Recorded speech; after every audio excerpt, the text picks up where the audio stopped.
I think green is probably where a lot of us spend a lot of our time because it might only be 1 or 2% of the global population. But guess what? You're in the 1 or 2% of the global population. You've climbed more ladders than most of the world. A lot of that was given to you. A lot of that you were born into. You were exposed to higher levels of thinking and evolution. All right, I'm getting the signal that we're live.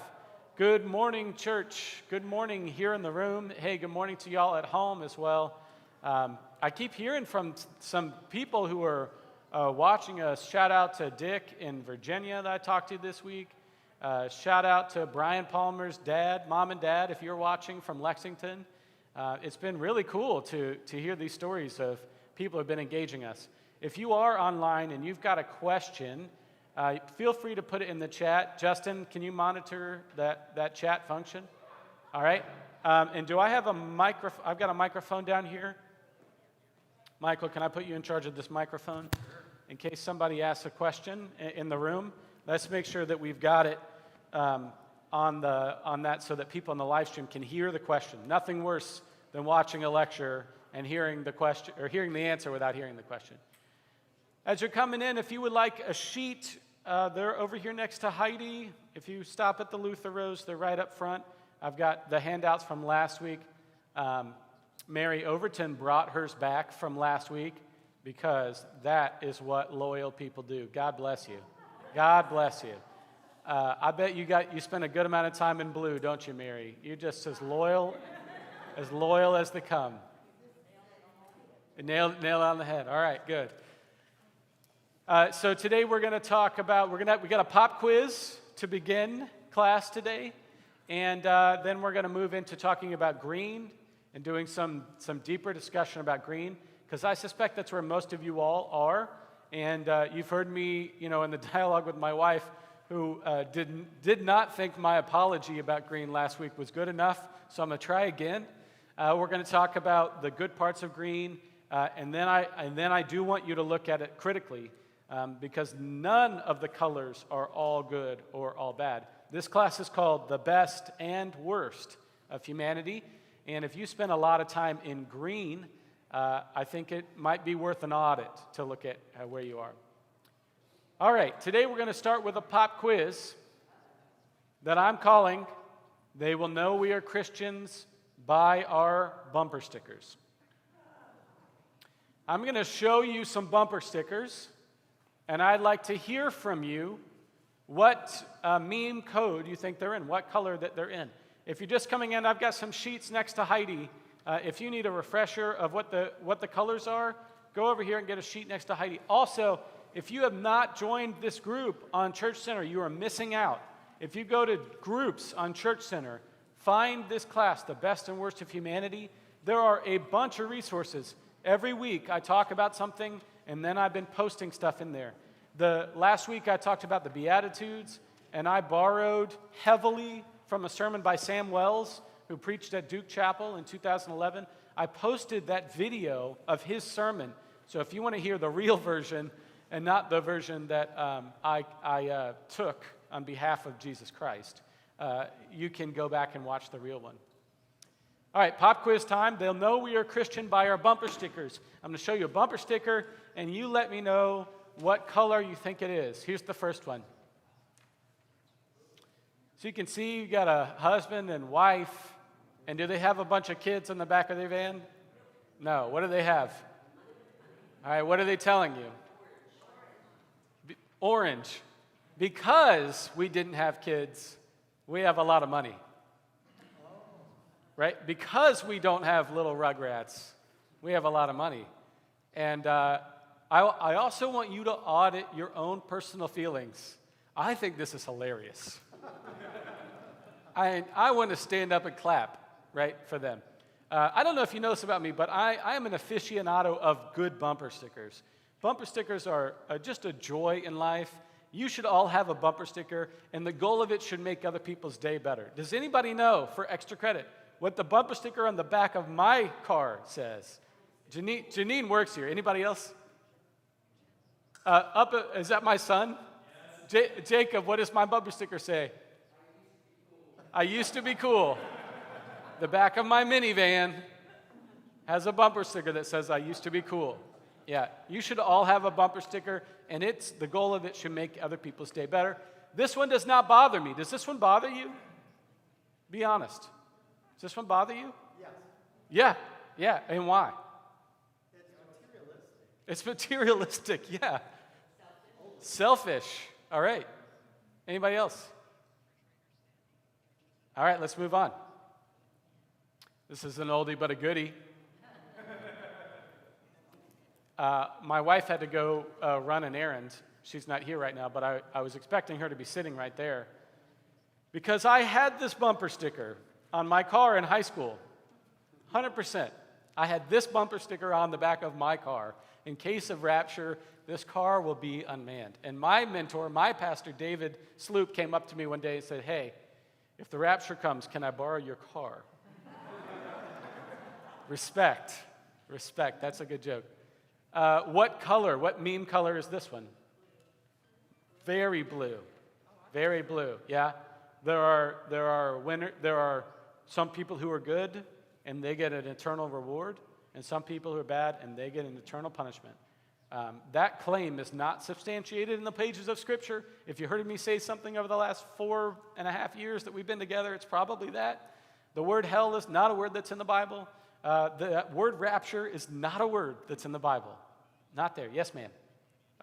Michael? Michael's got kids. He's used to chasing people down. Yes?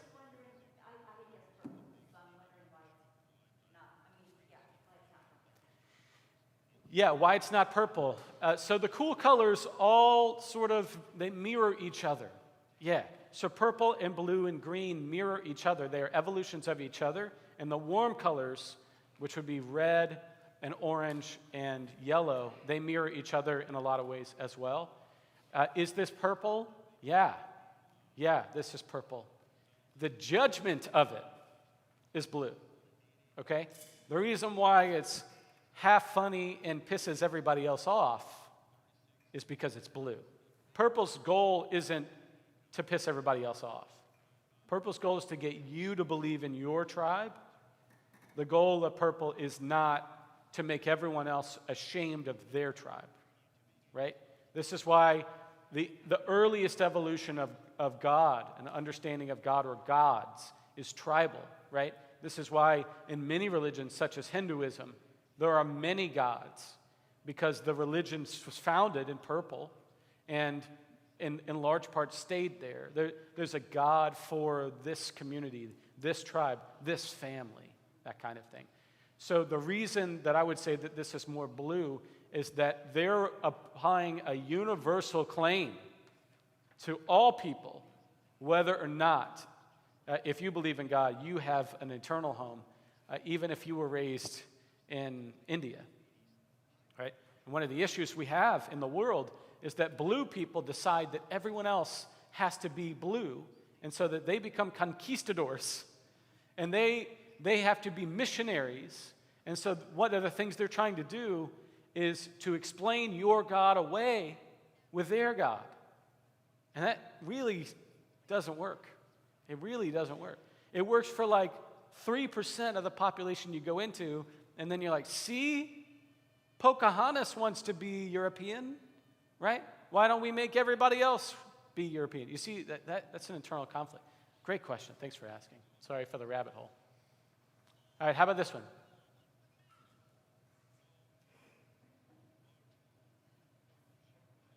This one's also blue.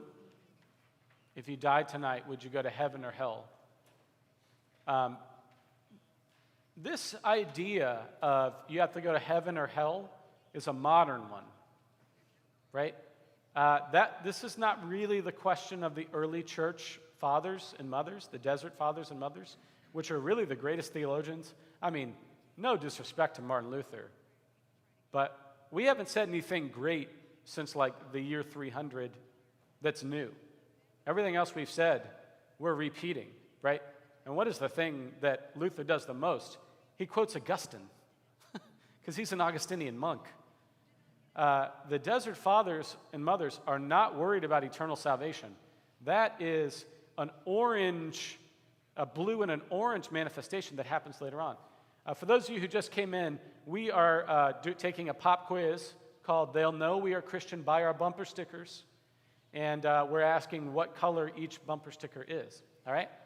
How about this one? What color is this? Super green. This is the greenest this is one of the greenest bumper stickers out there, okay? It has a message in it that all faiths are valid and that we're better together. That's exactly what green is. If you could sum up green in one nonsensical non-word, it would be this, right? It's beautiful. It's elegant. It's poetic. It's hopeful. See, my wife wasn't here to hear me say any of that good about green. This is a great bumper sticker. Everyone should have a bumper sticker on your car, and if you settled on this one, I think you did it right. Your bumper sticker should not be tearing other people down. That is a sad way to live life. Your bumper sticker should be making other people's days better. Could this also be yellow to some degree? I see as coexisting, non-junk. Michael, could you? Yep. Leslie's got a question. Could this also be yellow? I consider a coexisting as non-judgmental to some degree. Yeah, and the color above yellow is turquoise, and this plays really well into turquoise. Here's my issue with it. Not all faith practices are equal. Just because we want to love and affirm other people in their faiths does not mean that they all have equal validity. It's just not true, right? I spent a lot of time as a youth director and campus minister in Arizona. I got up and close and personal with a lot of wonderful Mormon leaders. But their faith has a lot of blanks in the math. That it doesn't work as well. It doesn't scale. It just doesn't scale up. Okay, so one of the issues that I kind of have with this bumper sticker, and one of the ways that I think yellow and turquoise could improve upon green, is to say hierarchies are actually helpful. And when we discredit hierarchy, we lower the bar for the lowest common denominator. All right? This is a classic question, Justin, in worship leadership, particularly in the singing department. Do we want to have a choir where everyone gets a solo? No. Because some people's voices are better suited for solos than others. Okay? Justin turns me down every week in the band. And I blame him not at all. Because his goal is to make a joyful noise to the Lord, and sometimes pitch is an important part of being joyful. Right? So sometimes we want to say coexist.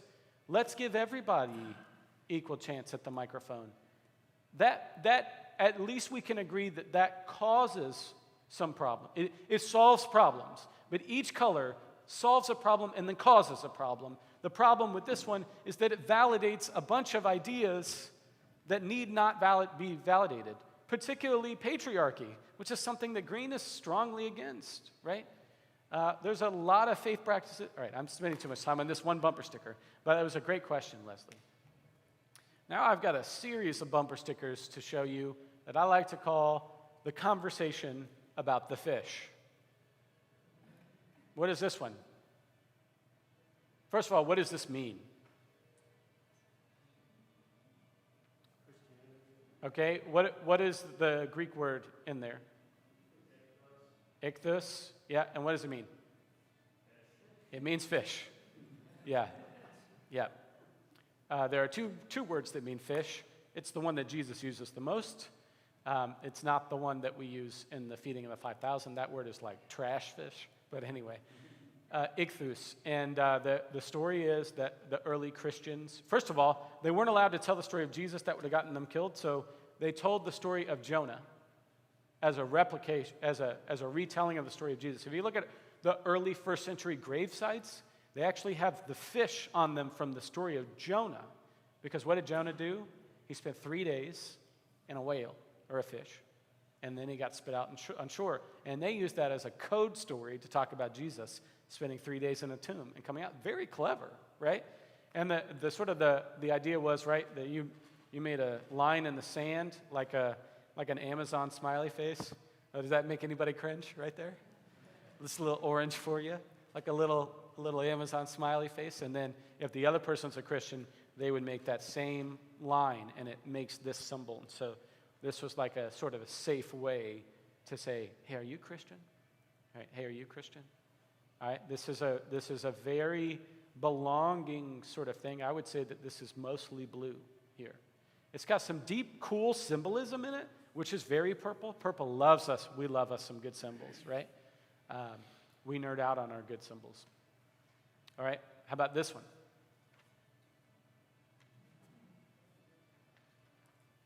What is this one? This is orange. Orange, remember, is the scientific revolution. It's not just our consumerism.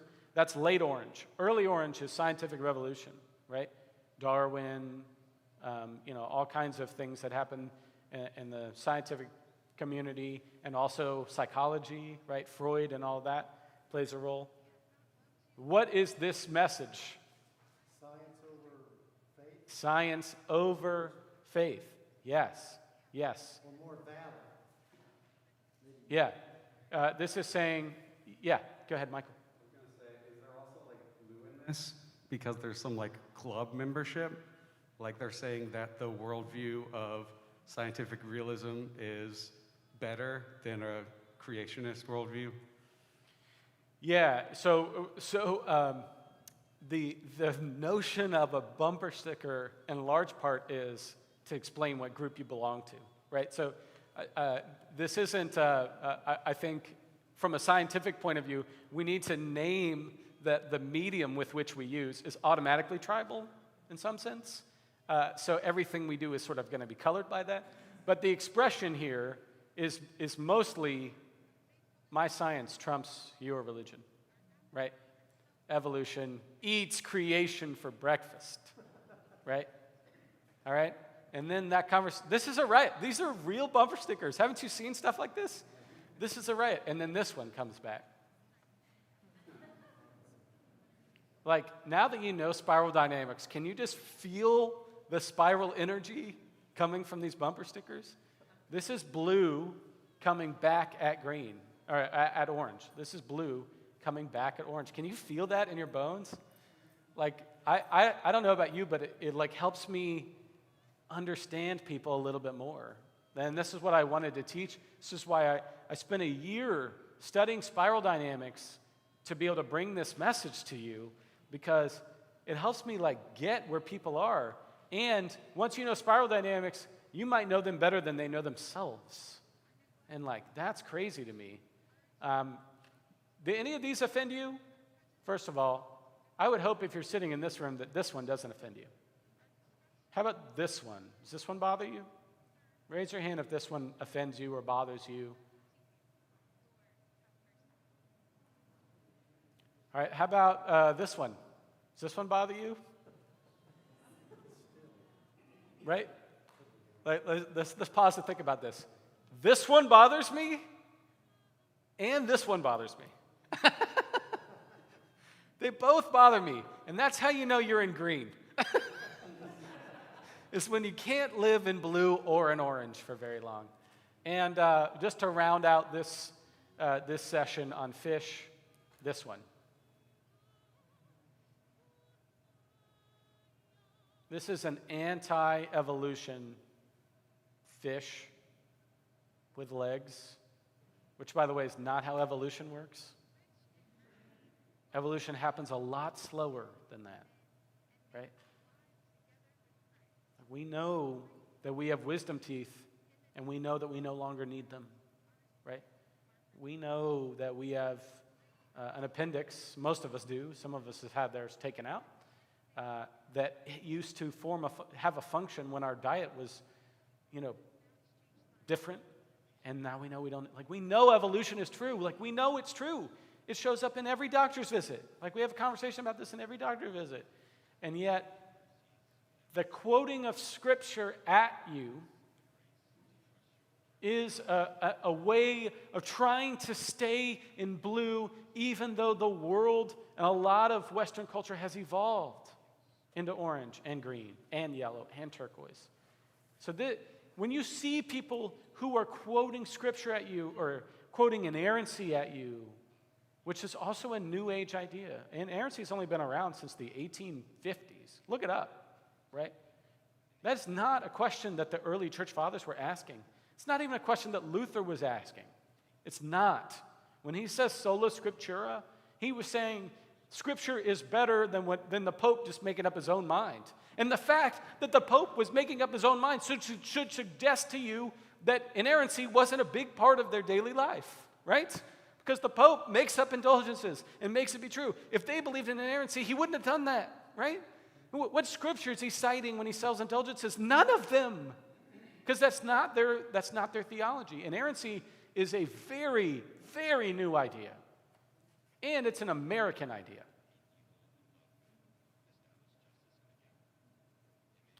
I said this was the last fish one, but I lied. Because I got one more for you. I'll warn you, this one's more adult than the other ones. I'd already put in my slide deck when I realized that the one about Freud is a particular shape that I missed on the front end. I don't understand all of these. I don't know what DW is. Doctor Who. Who got that right away? All right. What is the one that CTH? What is that? Is it South Park? That's how I do it. All right. So that's further along than me. Darwin. Science has turned the fish into a rocket ship. And my favorite, that took me about 20 minutes to get, is the shark with a frickin' laser beam attached to his forehead up in the corner, which is an Austin Power reference, and a pretty good one, I have to admit. All right, what are we in here? We're in green. I would argue that this is intentionally antagonistic of organized religion. They have gone out of their way to say that Doctor Who and Austin Powers and Wicca and Star Trek are more important to their lives and should be to ours than Jesus. They've gone out of their way to say that, right? This is what I would call the mean green. That's not my word, that's actually from the book, right? But I see this as mean, right? I feel like this is antagonizing me. So does this one bother you? Also, sharks with freaking laser beams. If he had just stopped there, I would have been like, that's good. That's good. That is an esoteric reference, and I love it, right? All right. I took this one at Costco on Friday. I actually talked to the guy and said, hey, I'm a pastor, and I'm taking pictures of bumper stickers. Can I take a picture of yours? And he said, yes, let me pull out of my parking spot so that you can take a better picture of my bumper stickers. All right, help America pray the rosary and a flag for Trump. And can somebody explain this American flag better than I can? What is the black and white with the blue line? Okay, so that I know, but can you explain what's the signaling? It's not just law enforcement, is it? Is it a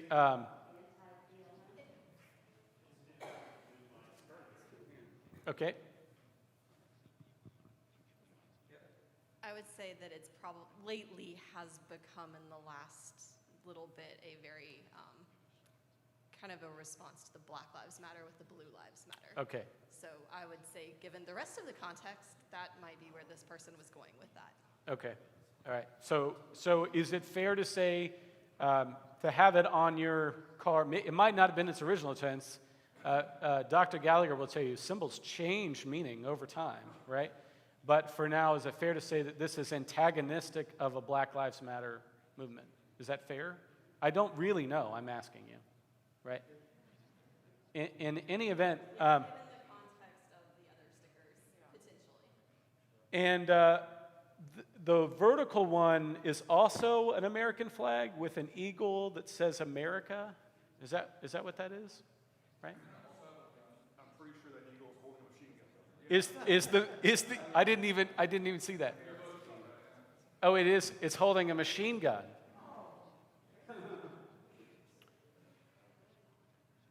So if you don't understand spiral dynamics, these things don't go together. Can we agree on that? Help America pray the rosary and antagonistic of a human rights effort, and also holding an eagle holding a gun, which I'm pretty sure he didn't pass a background check for. If you don't understand spiral dynamics, this doesn't make sense. To my logical brain, these things don't go together. But if you understand spiral dynamics, this is so red, it is not even funny. What? So red, it's bleeding. It's bleeding red. Yes, sir. Well, then that pray the rosary, I mean, help America pray the rosary. What about everybody that doesn't pray the rosary? I mean, do they count? Yeah, what about non-Catholics? Yeah, what are they? They're not, Yeah. they don't get included. Right, What about everyone who's not American? right. Or, black people, right? Yeah, this is a very niche part of our population, and that's because it's very red, and most of our country is no longer red. So, but what does red do? If it hasn't started to ask the questions of the worst of humanity in red, if you haven't started to ask the question, what's the worst part of the color that I'm in, you'll never go to the next level, right? It's a natural human thing. You all enter from the back, and more of you sit in the back than in the front.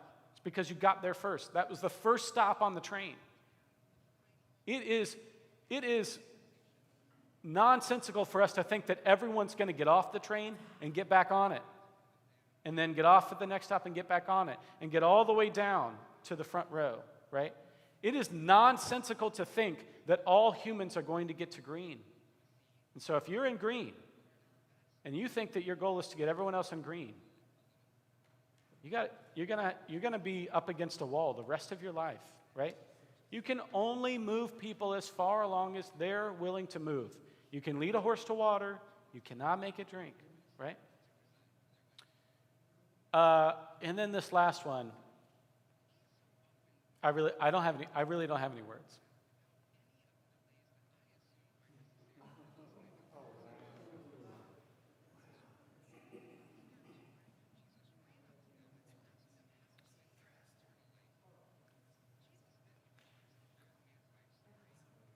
I just don't have anything nice to say. I mean, have you read the Bible? Like,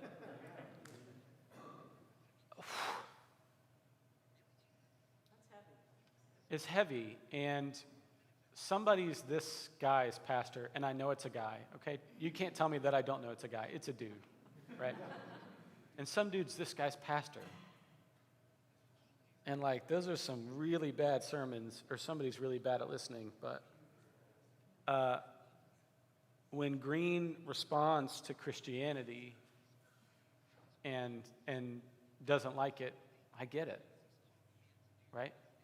Our presiding bishop, Elizabeth Eaton, is famous for saying, I was talking to my nephew, when she became a presiding bishop, it was kind of a surprise to us.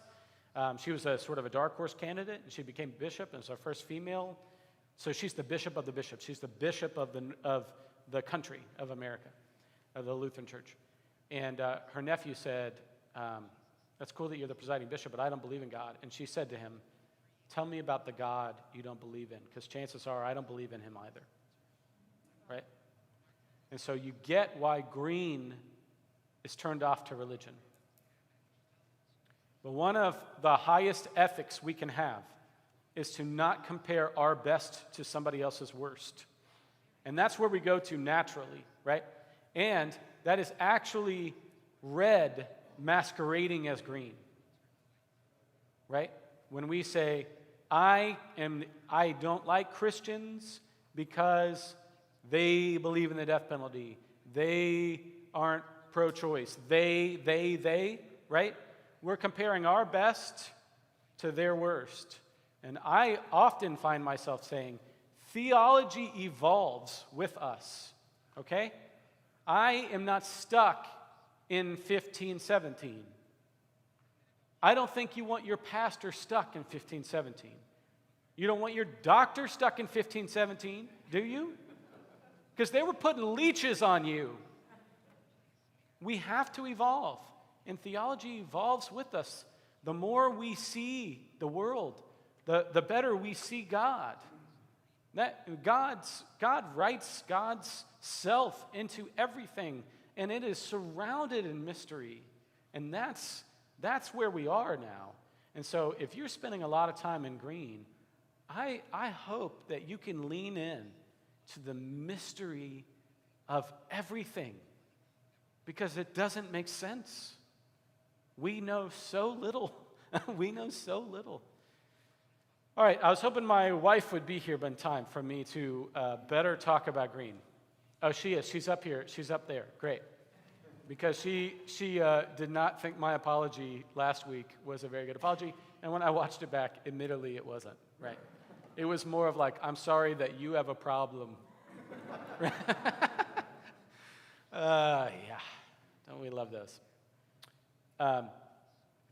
Here's what green stands for. Okay, 5% of the global population. But how many of you in this room most closely identify with the movement of human rights since 1960-ish to now? How many of you identify in green? That is not surprising. It's also not surprising that you choose this class, right? Because it also makes you feel more evolved, right? So there's some bias there, right? Who answers the survey, right? There's a survey bias there. Human rights are really important for green. Our budget is increasing next year, and the things that we are increasing into, and the things we've made our strategic directions are care for nature, creation care, right?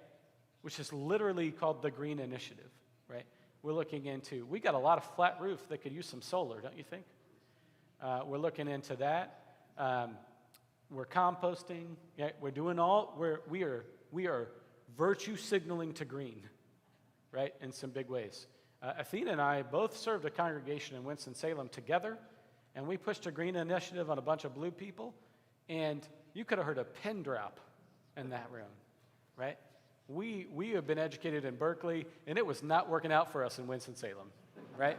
It just wasn't working. There were like 4 people who were really excited, but most people did not even care that we were changing out the light bulbs to LEDs. They just weren't there, right? And green really does a great job at finding the ways systems need to change. They're not focused primarily on how you're playing the game.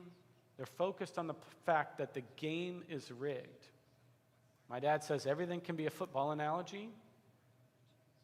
Racism is that the game is rigged. Racism means that as a white person, in the football game of life, I'm spotted 10 points, and every quarter I get 7 more. Racism is the game. It's not necessarily how you're playing the game. You are not a racist. But you have racism in your life because you benefit from waking up white, if you're white. If if you wake up white, you benefit from that. You get 10 points. The way that we fund public schools is based on the property tax of the houses surrounding that school. That means if you live in a rich neighborhood, you have a rich school. And if you have more money put into education, you get a better education. You get a better student-to-teacher ratio. You get better access to technology. You have more innovation in the classroom. You have more time spent on doing education because your other needs are met. What is one of the greatest indicators of school success? It's the number of students on free and reduced lunch. That should not be the indicator, because the truth is that all children in general, most children, are born with the same capacity for intelligence. And the ones who go further typically are the ones whose bellies are full because you need carbs to run your brain. This is not new. We actually know that this problem exists, and we could actually solve it, and we don't. Racism is the game, not necessarily how you're playing the game. And Green does a really good job of putting that front and center. Green does a really good job of making the conversation about the issues that matter to humans and to our environment. How many of you who raised your hand on Green have this flag somewhere in your life? A couple do. I heard from a couple people that they were prohibited from putting this flag because of their HOA. The HOA came out and said, only American flags can be displayed. That's why some people really don't like HOAs. How many of you agree with all the things on this flag? All right. So have you thought about putting it? I'd love to hear from you just quickly. Have you thought about this flag? Ash and I have thought about this flag, and the only reason we have is because we're new to our neighborhood. We want them to like us before they learn who we are. Yeah. A neighbor came over to my house one day when we had some people over watching football and we were drinking, and he was pretty surprised that the pastor's house was full of bourbon. But, you know, he learned his lesson, and I think he thought we were pretty all right. What do you think about this flag? When you see this flag, and I know you do, what do you think about it? Somebody tell me. Raise your hand. Mike will bring you the. Mary Jane owns this flag. I do, but my husband and I mean, we recently moved, and I haven't put it up in the new yard because my husband thinks it will offend people. Yeah. So am I offending people if I put this up? Am I being too... Too green? On the other hand, Too green? yeah.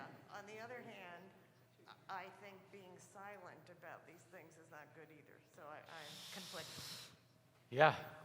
Green refuses to be silent, right? Because silence is complacency, and complacency is the wrong thing to do. Yeah, Josh. So the reason I don't have a flag like this, I could hang it over my balcony, Yeah. bluntly, is no one asked my opinion. So I engage with people one-on-one about topics like this, Yeah. but I don't have something blanketed like that because I don't necessarily want to signal one way or another because I don't want people to put me in a box Yeah. before they know me, because Yeah. I've had negative experiences with that. Yeah. Andrew. I think there's a lot to say about this flag, but back to what you said earlier, it makes me think of the red version of green again. The red version of green again? Yep. Yes. Yeah, right behind you, Michael. I guess I kind of, the gentleman in the blue, light blue that almost broke the microphone, what he said. Michael? But also, I don't, like, all lives matter to me, and it's just like, I don't know. I guess that's why I haven't put it up, although I believe with everything that's up there. Right, right. The reason that we say Black Lives Matter is because historically, And still today, black lives literally matter less than white lives, right? They're much more likely to have COVID. Black lives are much more likely to be incarcerated. They're much more likely to be sent to prison for the same crime as a white person. They're much less likely to get into college. They're much more likely to be pulled over by the police. They're much more likely to be antagonized by the police, right? So Black Lives Matter is putting front and center that there is an issue here, right? So do people who believe in Black Lives Matter also believe that all lives matter? Yes, right? But they're signaling to you that this hasn't been historically true. Yeah, Danny. So my apartment complex bans all signs, and I really appreciated that last year. You appreciated that all signs were banned. Yeah. One of the things that's great about politics that makes us great is when we don't talk about it, right? Well, also, I don't have the time or the energy to put up increasingly crazy signs if I get into like a sign war with someone. You know what I mean? But Like, you saw the I don't have fish, time for right? this. Like other people do. Yeah. They do, and someone's going to out crazy me. Someone always will. Let me ask you this, Danny. Do you identify a lot with green or a little bit with green? I don't know. I didn't take the test yet. All right. All right. Ashley, Andrew's the one that said that this is red and green clothing. I did not say that. But my next slide does say, beware of others in green clothing. When you go to a hotel, you see this sign, don't you? This is clearly orange and green clothing. What are they telling you? What is the message that they are trying to tell you? We care about the environment. But every time you see that, what do you actually think? They don't want to do laundry. They're saving money and time. Right. This is orange and green clothing. And watch out, because Oren has gotten really good at showing up in green clothing. Like, really good. The idea of recyclable plastic is orange and green clothing because they decided to put recycling symbols on every piece of plastic, even though they know for sure most of it cannot be recycled. Anything with a 6 on it or a 5 cannot be recycled. Nowhere does it make sense to recycle those things. But by shifting the label to say this plastic has a recycle symbol on it, they are shifting the blame and the burden of recycling and caring for the environment onto the consumer rather than taking care of it themselves. Because they actually don't care about the environment enough to change the products that they use. Trader Joe's is legitimately green, not just orange and green clothing. That's why they don't use plastic bags, because plastic bags are the worst. They're stupid, they don't work, they live forever, and they kill animals. Right? We have so many better ways. So many better ways. This is why I shop at Costco. Where they give me boxes that they already used, right? This is orange and green clothing. And I want to show you an example of red and green clothing. What is this? This is the Hunger Games. They made 4 movies out of 3 books, which, by the way, is green and orange clothing. And in the story of Hunger Games, you've got this horrible President Snow. He's so red. He's super red. And so they have this whole rebellion, and they're going to tear down the government. And there's a new leader, and she's going to take over, and she is finally going to give freedom back to the people. And when she does, she steps into power. She says, it's actually really not a good time for me to follow through on all those campaign promises. And so she becomes the leader, and you find out that she was a wolf in sheep's clothing. Right? The reason that story works in your brain is because you identify in a green movement and you are distrustful of red. And so what does Katniss do at the end of the third book, fourth movie? She pulls her bow, which is a very big symbol of red. She represents a red strength, right? She pulls her bow, she aims it at President Snow to kill him. She raises it up, and she kills, I can't remember her name, the new president. Coin. Spoilers for a 10-year-old movie. Where you been? Seriously. Watch it yourself. Watch it yourself. This is a classic tale of red and green clothing. And that's why it works, right? That's why it works for you. A lot of the stories we tell are green revolutions to red problems. That is Star Wars. That is Harry Potter. That's the story we're telling, is that the myth of violence as redemptive is actually misleading, and that red is actually a bad way to go, and we should topple it. The concern I have for that is that's where the story ends, in chaos. And so when I look at green movements, what I'm yearning for is to know what the goal is next. Because if the goal is to tear down the sandcastle, I want to know what we're building after it. And if all we're doing is deconstructing the government, deconstructing education, if all we're doing is deconstructing religion, I want to know where we're going, because I don't want to wake up and gotten rid of him to get her.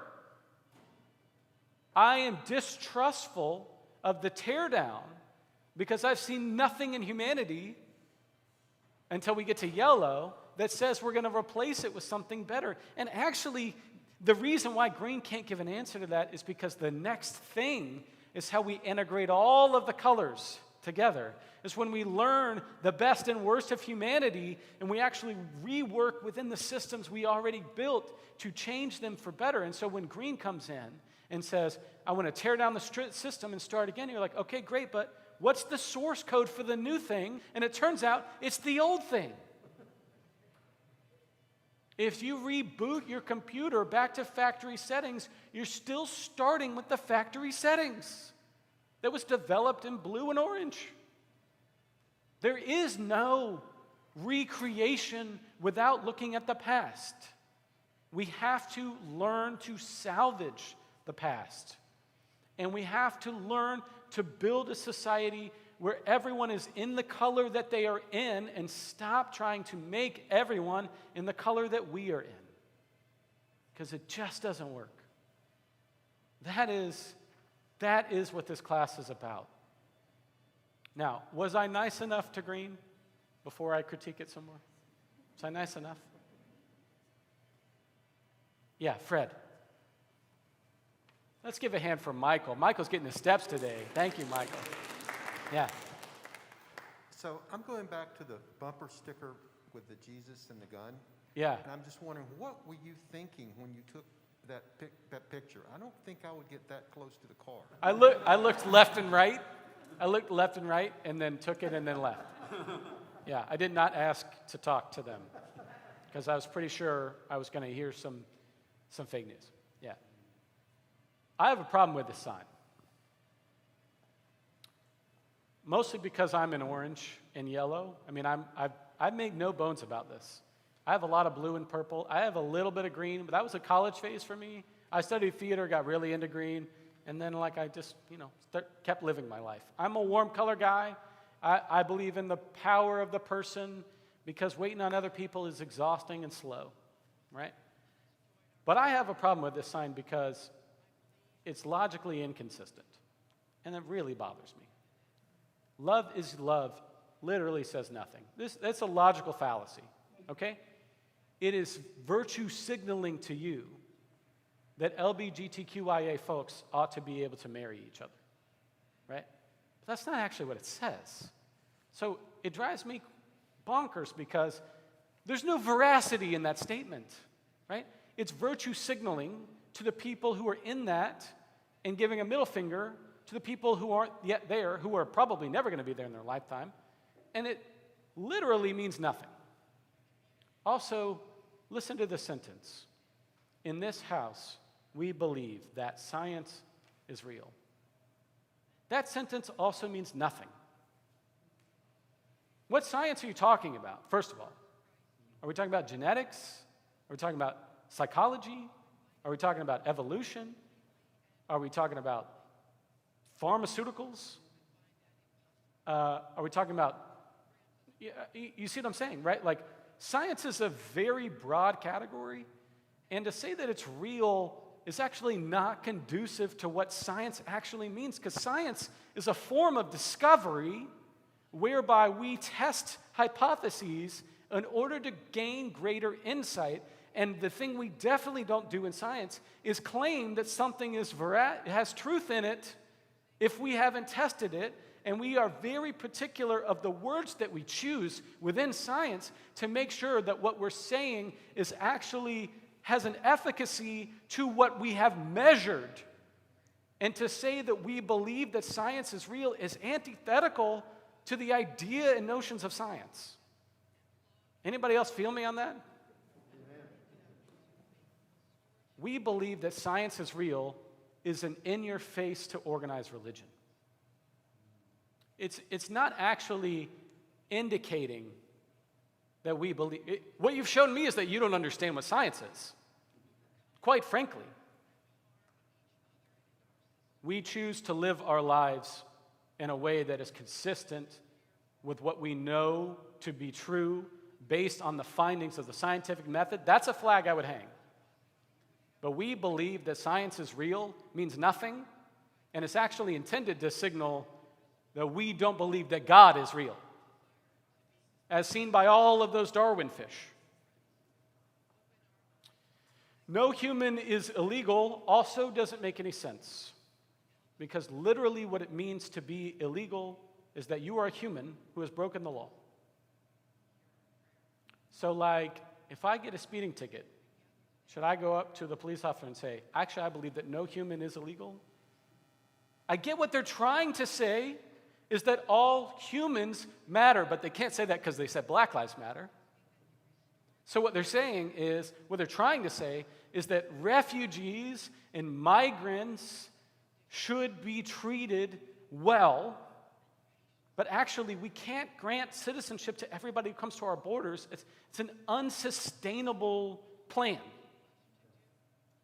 We actually don't have the bandwidth. We literally don't have the bandwidth to do that, okay?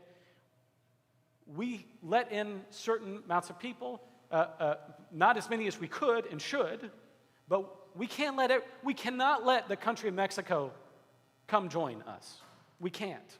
It's an unsustainable reality, all right? And it's actually not what we should do in spiral dynamics. We should teach the government of Mexico to have free and clear elections, which they super don't. If you've been to Mexico and seen their local elections, they are as fraudulent as Russia, okay? No human is illegal is a logical fallacy because literally the definition of what it means to be illegal is to be a human who broke the law. So, I just think we could do a lot better than this. And also, to signal that you're against a lot of things, and then to say that kindness is everything, that hurts me.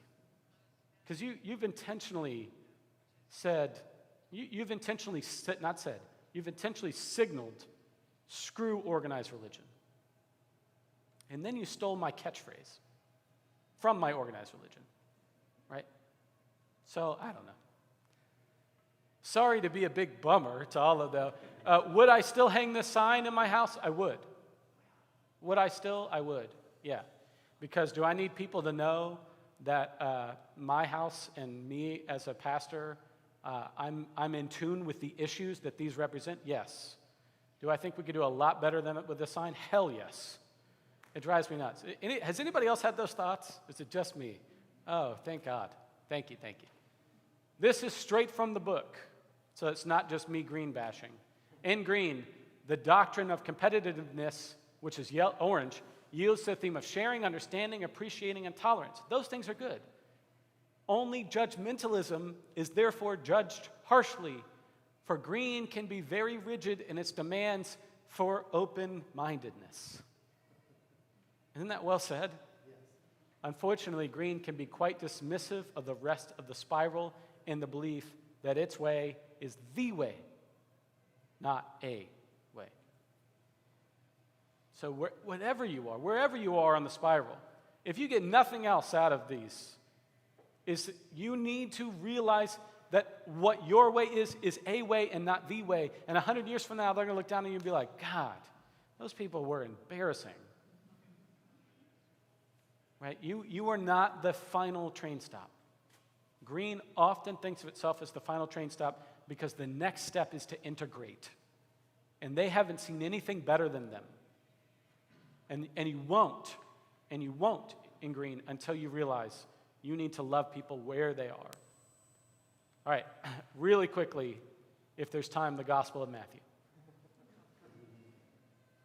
One of the things that we love in Matthew's Gospel is this saying. This is also in the Beatitudes, right after the Beatitudes in Matthew 5, the relative purity of salt and light. Salt and light are pure. They're beautiful things. Jesus says, you are the salt of the earth, but if the salt has lost its saltiness, how can it be made salty again? It is no longer good for anything except to be thrown out and trampled underfoot. It's talking about how salt is something that's really good, just like your color is really good. It's the best of humanity and also the worst, because salt is a power that can yield really great things, but also destruction. And it was known in the ancient world for both of those things. You ever heard of the word salary? The word salary because it means you were literally paid in salt. When you were a soldier and you retired from the military, they paid you your weight in salt. They figured that the fatter, the bigger you were, the better the soldier you were. I think there's some suspect. But you got to start somewhere, right? They figured the bigger you were, the more, kills you had or whatever. So they paid you your weight in salt. Salt preserves fish and food in a world without refrigerators. Is that important? Say yes. Yeah. It actually makes food taste better. Is that really important? Absolutely. Yeah. But salt can also ruin the soil. And so it was used to salt the ground of your enemy so that they couldn't grow anything.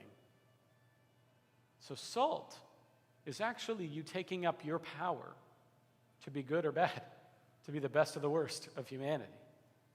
And light. You are the light of the world, Jesus says. A town built on a hill cannot be hidden. Neither do people light a lamp and put it under a bowl. Instead, they put it on a stand, and it gives light to everyone in the house. Just to yourself? No. Light gives light to everyone. And in the same way, let your light shine before others so they may see your good deeds and glorify your Father in heaven. This is, if the church is on fire and I have a chance to run out with one book of the Bible, it's Matthew 5. And I think a lot of John 14, right? That means a lot to me. Matthew 5. And notice in both of these circumstances, salt and light, the goal of being salt and the goal of being light is to make the world a better place for everybody. It's to use the power within you to flavor the world. It's to use the light within you to shine a light, not just for yourself, but for everyone. That's why you don't put it under a bowl. You shine forward your light for all to see, because the joy of this world is how you flavor and shine on for everyone. Wherever you are on spiral dynamics, you bring a flavor. And I am more power to you. Come up with the greatest bumper sticker you can and share it with the world. Make other people's day better by showing them the best of humanity and not the worst. All right, thanks for coming. Looking forward. We are back on schedule, if you can believe it, for this class. And looking forward to seeing you all next week. I didn't take attendance. Let's call it 50. Does that sound good?